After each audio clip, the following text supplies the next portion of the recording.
बात करें उन खाड़ी क्षेत्र की, उस संवेदनशील समुद्री नेटवर्क की, जिसने वैश्विक ऊर्जा आपूर्ति और सुरक्षा रणनीतियों को एक बार फिर चर्चा के केंद्र में ला दिया है। एक विस्तृत जांच रिपोर्ट के मुताबिक स्ट्रेट ऑफ हॉर्मुज और इसके आसपास के इलाकों में समुद्र के बीच जहाजों के बीच तेल ट्रांसफर यानी शिप टू शिप ट्रांसफर की एक जटिल और निगरानी आधारित व्यवस्था सक्रिय है, जिसे लेकर कई अहम खुलासे सामने आए। रिपोर्ट में शिपिंग डेटा और सैटेलाइट इमेजरी के हवाले से दावा किया गया है कि इस गतिविधि के दो मुख्य केंद्र हैं। पहला केंद्र फुजिरा के तटीय क्षेत्र के पास स्थित है, जबकि दूसरा सोहार के नजदीक सक्रिय बताया गया है। इन दोनों स्थानों को रणनीतिक रूप से बेहद महत्वपूर्ण माना जाता है, क्योंकि यह क्षेत्र फारस की खाड़ी के बाहर निकलने वाले प्रमुख तेल मार्गों के करीब आता है, जहां से विश्व बाजार के लिए कच्चे तेल की बड़ी खेपें रवाना होती हैं। 11 जून को ली गई सैटेलाइट तस्वीरों के विश्लेषण के अनुसार इन दोनों लोकेशनों पर एक साथ लगभग 17 जोड़ी जहाज तेल ट्रांसफर की प्रक्रिया में देखे गए हैं, जो इस ऑपरेशन के पैमाने और समन्वय को दर्शाता है। वहीं राइटर्स ने अपनी रिपोर्ट में यह भी बताया कि 2 मई से 11 जून के बीच लगातार निगरानी और विश्लेषण किया गया है, जिसमें इस तरह की गतिविधियों के पैटर्न को समझने की कोशिश की गई है।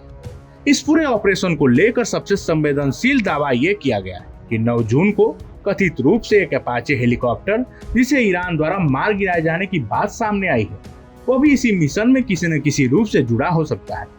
हालांकि इस दावे की स्वतंत्र पुष्टि नहीं हो सकी है और रिपोर्ट में यह भी स्पष्ट किया गया है कि इसकी भूमिका को लेकर ठोस सबूत सामने नहीं आए। सूत्रों के अनुसार, जिसमें एक पूर्व अमेरिकी अधिकारी का हवाला भी शामिल है, यह हेलीकॉप्टर किसी निगरानी या समर्थन गतिविधि से जुड़ा हो सकता है, लेकिन अमेरिकी रक्षा अधिकारियों ने इन दावों को स्पष्ट रूप से सीमित कर दिया है।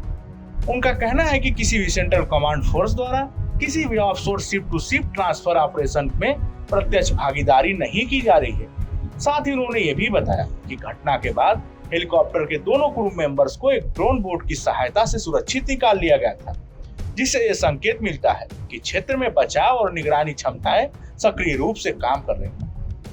वहीं ये पूरा घटनाक्रम गल्फ और ओमान के उस हिस्से में सामने आ रहा है जो स्ट्रेट ऑफ हॉर्मुज के निकास के बेहद करीब है। ये वही क्षेत्र है जहां वैश्विक तेल व्यापार का एक बड़ा हिस्सा निर्भर करता है और जहां किसी भी प्रकार की बाधा सीधे अंतर्राष्ट्रीय ऊर्जा कीमतों पर असर डाल सकती है। इसलिए इस पूरे इलाके में निगरानी और सैन्य सतर्कता लगातार बढ़ाई गई।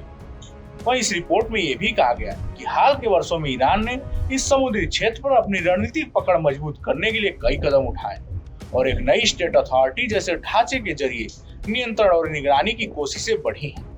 इसके समानांतर यदि कोई जहाज स्थानीय नियमों या कथित आदेशों का पालन नहीं करता है, तो उस पर वो खतरे की स्थिति बन सकती है, जिसमें ईरान के इस्लामिक रिवोल्यूशनरी गार्ड कॉर्प्स की ओर से ड्रोन या मिसाइल दबाव जैसी संभावनाओं का उल्लेख भी किया गया है। हालांकि ये सभी दावे विभिन्न स्रोतों पर आधारित है और स्वतंत्र रूप से सत्यापित नहीं है। अमेरिका की भूमिका इस पूरे परिदृश्य में मुख्य रूप से निगरानी और समुद्री सुरक्षा बनाए रखने तक सीमित बताई गई है। विशेषज्ञों के अनुसार इस तरह के शिप टू शिप ट्रांसफर और बढ़ती सैन्य निगरानी का उद्देश्य ऊर्जा आपूर्ति को स्थिर रखना है, ताकि वैश्विक बाजार में कच्चे तेल की उपलब्धता पर कोई बड़ा संकट न आए। लेकिन साथ ही यह भी सच है कि इस तरह की गतिविधियां भू राजनीतिक तनाव को और जटिल बनाती हैं। कुल मिलाकर यह पूरा मामला केवल तेल ट्रांसफर या समुद्री लॉजिस्टिक तक सीमित नहीं है, बल्कि यह वैश्विक ऊर्जा सुरक्षा, सैन्य रणनीति और क्षेत्रीय शक्ति संतुलन के बीच एक बेहद संवेदनशील संतुलन को दर्शाता है। आने वाले दिनों में इस पर अंतर्राष्ट्रीय प्रतिक्रियाएं और भी तेज हो सकती है, क्योंकि यह सिर्फ एक क्षेत्रीय मुद्दा नहीं, बल्कि वैश्विक अर्थव्यवस्था से जुड़ा हुआ सवाल भी बन चुका है।